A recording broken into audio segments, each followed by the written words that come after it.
Allô! On est en 2021, le 12 novembre. Je me permets un petit coucou aujourd'hui parce que je veux faire une petite tournée avec vous de mon terrain. En fait, pour les zones comestibles annuelles, je suis toujours surprise d'entendre mes clients parler de leur jardin, qu'en fin septembre, début octobre, tout est fini, qu'ils ne mangent plus rien. Pourtant, c'est possible d'ajouter, de consommer encore puis d'étirer son terrain. Fait que je vais faire une petite tournée du terrain avec vous. Puis vous montrer des petits trucs, des affaires peut-être simples qui peuvent se faire, que ça s'ajoute. Puis même, je lis des fois là, que je ne serais même pas obligée de le faire. Fait que regardez comme ici, le persil, hein, il n'y a aucune protection. Le persil est là, puis il est encore super beau. 12 novembre 2021, imaginez-vous. Les carottes, pas de problématique. Du kale. Regardez ici, j'ai mis une belle grosse couverte par-dessus, tout simplement. Puis ça, c'est des bébés céleri que j'avais dans mon jardin qui étaient poussés tout seuls. Je dis, tiens, je vais les mettre dans des pots, puis je vais essayer d'étirer la sauce. On va se promener sur le terrain. Je m'excuse, ça peut brasser un tout petit peu. Je vais vous montrer d'autres affaires qui est un peu partout. Donc, j'avais des affaires en pot, en bac, puis je vais vous montrer le potager. Donc, voyez-vous ici des brocolis, puis des radis. Fait que le radis est encore en fleurs. En fait, moi, ce que je veux, c'est de manger le petit fruit que ça va faire. Fait que ça semble encore fonctionner. Le brocoli va très bien.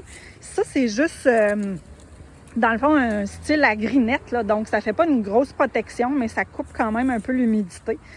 Mais je crois que le brocoli, on n'aurait vraiment pas besoin de faire ça. Je vais vous en montrer un autre qui est dans mon potager, puis que lui, il n'est pas du tout protégé depuis, puis il est encore quand même pas si pire, beaucoup plus gros. Fait que ça, c'est celui-là. OK, on s'entend, les fèves, les tomates, c'est fini, là. C'est sûr et certain que c'est fini. Mais encore là, moi, les tomates, cette année, je les ai quand même étirées pas mal de temps. Regardez, du céleri dans un pot.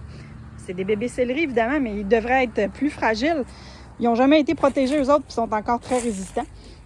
Les brocolis qui sont juste là, regardez comment ils sont beaux. C'est pas protégé du tout. Le kale, pas protégé du tout. Les fèves, comme on disait. Bon, on oublie ça, là, au niveau des fèves. La menthe, regardez comment que la menthe est belle et pas protégée. La capucine, le tomatillo, ça, on le sait, là, ça gèle super rapidement.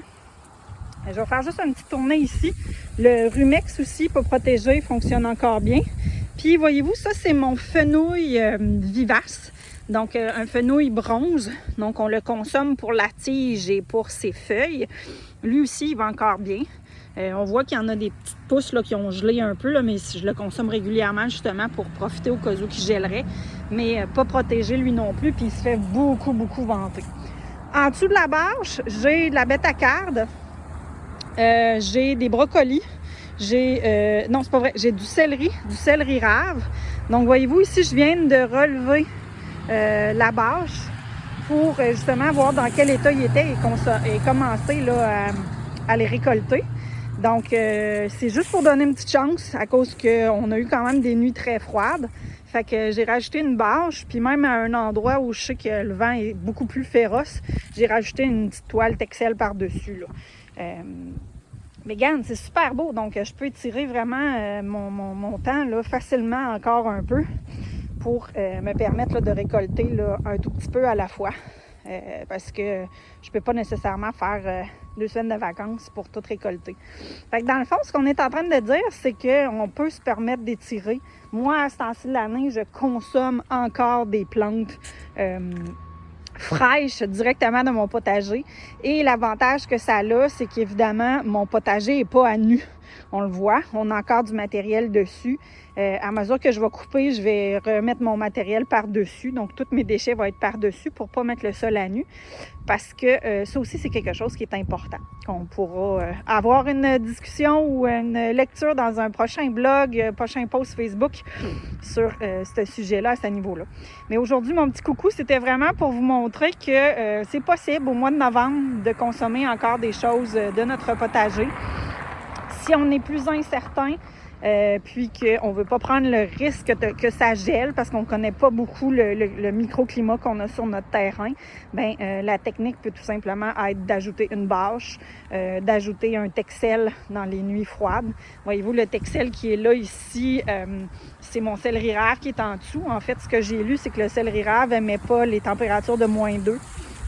À partir de -2, -5, ils n'aimaient pas ça. On en a eu plusieurs. Fait que je l'ai protégé. J'ai mis une toile par-dessus tout simplement parce que je suis pas prête là, à le récolter. Je ne vous l'ai pas montré tantôt, mais à travers mes brocolis qui sont ici, voyez-vous, j'ai aussi des radis qui sont montés. Puis j'ai aussi du rutabaga. Donc on voit là, le rutabaga. Les feuilles de rutabaga sont très belles encore. Lui, le petit radis ici, là, il n'arrache un tout petit peu plus, mais c'est peut-être pas le froid plus que moi à force de passer puis l'écraser. Fait qu'en fait, là, il y en a des plantes là, qui sont résistantes puis qui peuvent durer. Je vais manger des bonnes chips de kale encore un bon bout. Puis avant les bonnes gelées, je vais le rentrer, je vais le mettre dans le congélateur, je vais en manger tout l'hiver, imaginez-vous. Fait que je pourrais les laisser dehors, les laisser geler dehors puis les récolter de dehors, mais c'est juste que à cause de mon banc de neige, je sais que je vais avoir de la misère de me rendre. Là. Fait que on voit qu'il y a des belles possibilités là, par rapport à ça. Fait qu'amusez-vous, étirez la sauce. Il y en a qui trouvent ça difficile l'automne parce que c'est une période qui est un petit peu plus plate. Ben en réalité, elle n'est pas obligée d'être aussi plate. Là, on peut en profiter vraiment le plus longtemps possible. Alors voilà!